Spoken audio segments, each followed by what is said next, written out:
mga lods? Eto nga, may share na ako sa inyo. So ayan o. Order natin yan sa TikTok. So ayan o. Torch stainless. So ito nga, ayan o, napakainit o. Sobrang init. Kaysa dito. Ayan o. Ayan o, umabot dito kasi. Ayan o. Ayan, ang init, sobrang init o. Hanggang dito, ayan, dito. Ayan lang. At lakasan mo. Ayan. So dati umabot yung gas namin ng kahit isang buwan, ngayon 2 buwan. So ayan o, stainless.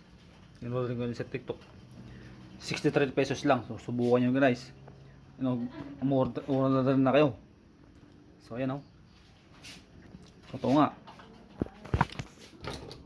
So dati umabot talaga siya. Nakikisave ako ng tuloy ng 1 buwan. Ayan o. So ayan, nagamit namin pagkapay ng tubig. So anong pinantay mo dyan guys? Check out na yan.